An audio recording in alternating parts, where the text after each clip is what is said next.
Olá, queridos estudantes, sejam bem-vindos a mais uma aula. Essa aula é referente à semana 4, referente ao PET 2 de língua portuguesa.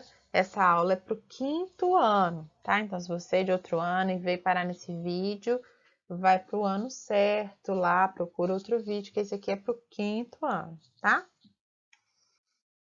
Essa semana nós vamos ver o emprego, como que a gente usa os sinais gráficos, né? As aspas, as reticências, os parênteses, e vai ver a função aí, principalmente das reticências dessa vez. Então, tema: emprego de sinais gráficos, aspas, reticências e parênteses. Caro estudante, nessa semana iremos aprender sobre o emprego de sinais gráficos, aspas, reticências, parênteses. Vamos conhecer seus usos e utilizar esses sinais com mais acerto. Vamos lá ver a função desse sinal, principalmente de reticências, né? Reticências aí eu coloquei, são esses 3 pontinhos. As reticências representadas pela sequência de 3 pontos é um sinal gráfico que sinaliza principalmente a interrupção de uma fala, de um discurso.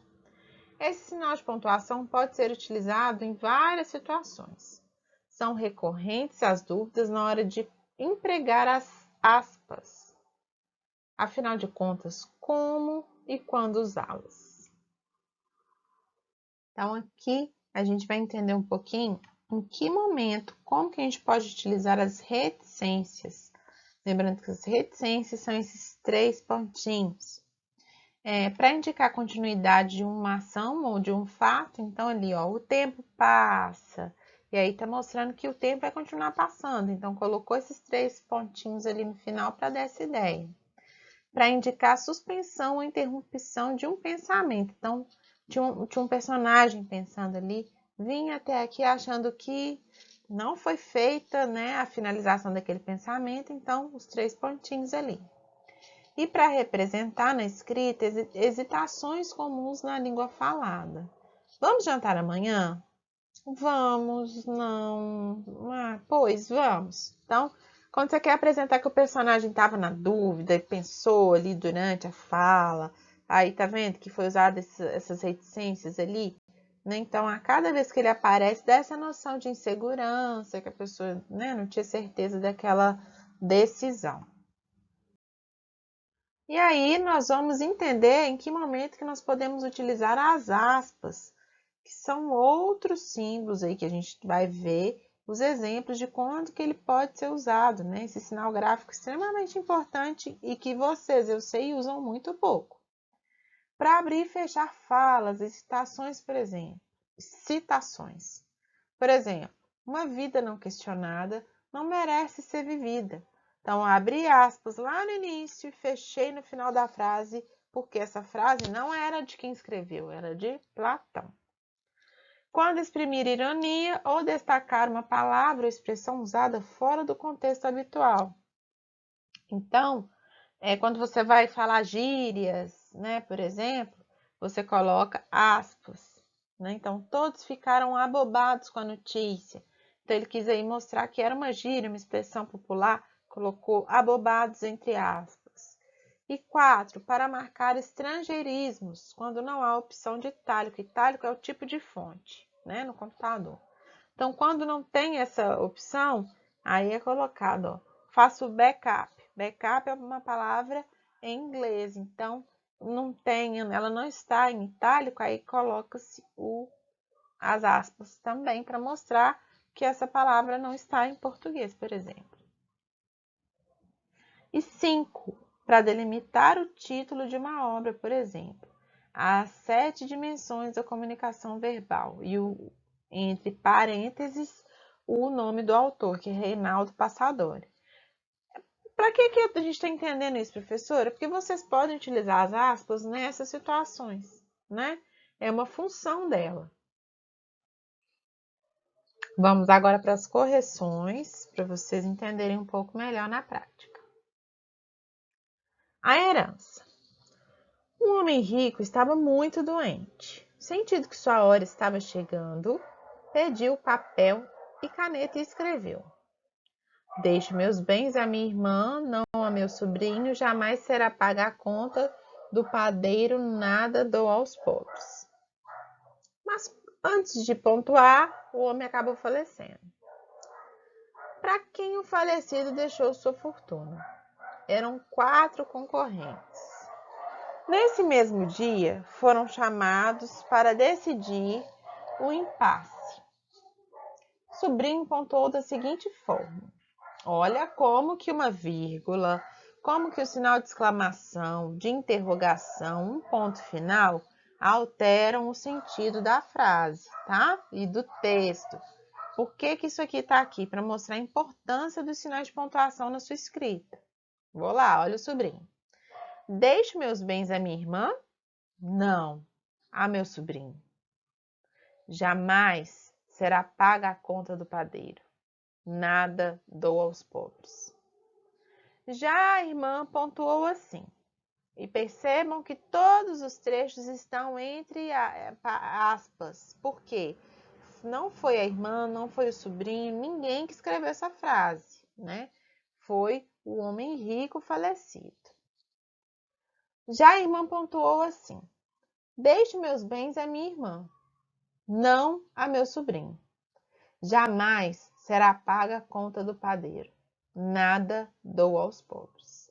Então, vocês percebem aí que o sobrinho escreveu de uma forma, pontuou de uma forma que a herança ficaria para ele.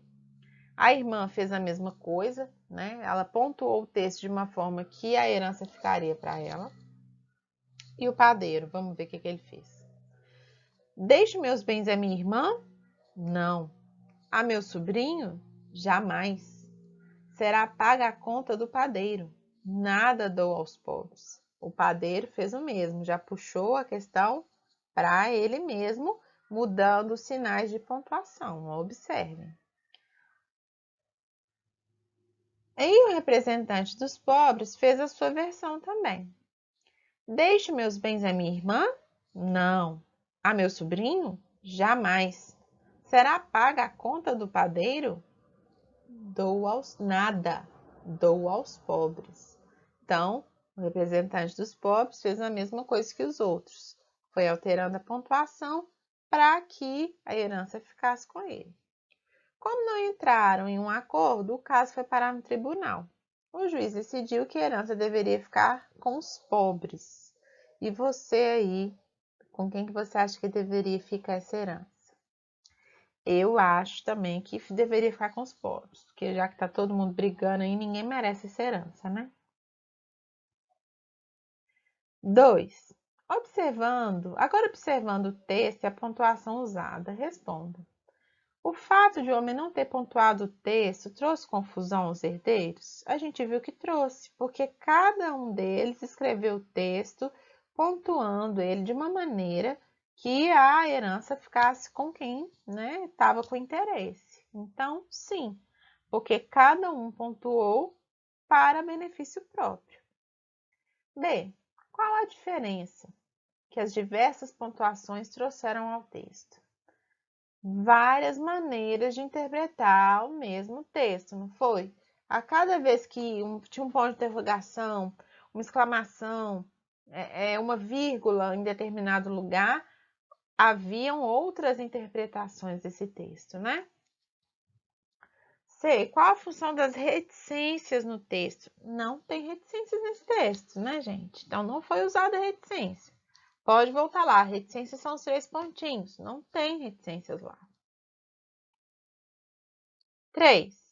Pontue corretamente o texto abaixo. Então, vamos lá. Deu trabalho, presta atenção, tá? Vamos embora. Meu amigo lança fora, vírgula, alegremente, vírgula, o jornal que está lendo e diz, 2 pontos. Fala de personagem, sempre tem travessão. Chega. Ele estava emocionado, exaltado, então é ponto de exclamação. Chega, Houve um desastre de trem. Aí é desastre de trem. Tá com erro aí, tá? Houve um desastre de trem na França, vírgula. Um acidente de mina na Inglaterra, vírgula. Um surto de peste na Índia, ponto final. Você acredita nisso que os jornais dizem? Ponto de interrogação, porque é uma pergunta. Será o mundo assim?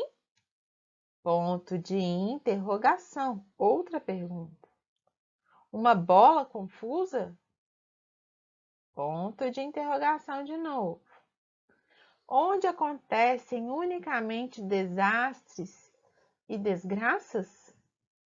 Outra pergunta. Não. Os jornais é que falsificam a imagem do mundo. Ponto final.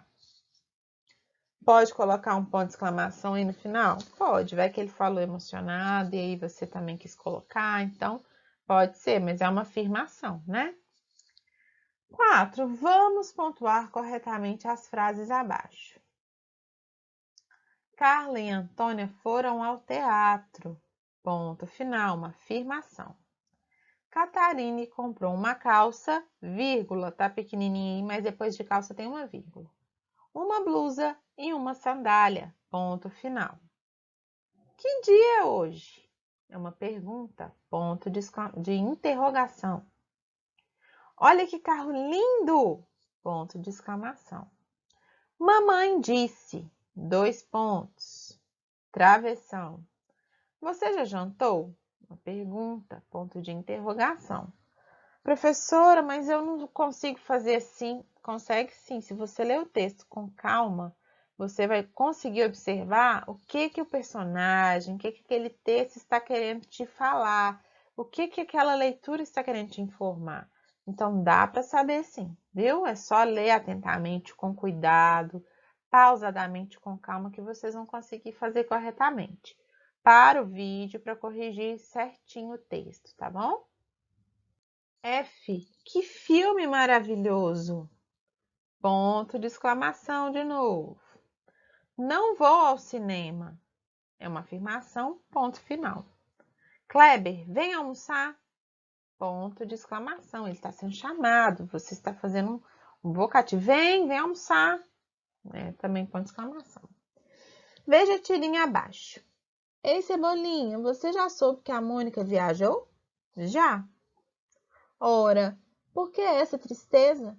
Agora a gente não vai apanhar mais. E nem xingar ela, nem dar nós no seu coelhinho. Será que ela vai demorar muito para voltar? Oh, que bonitinho.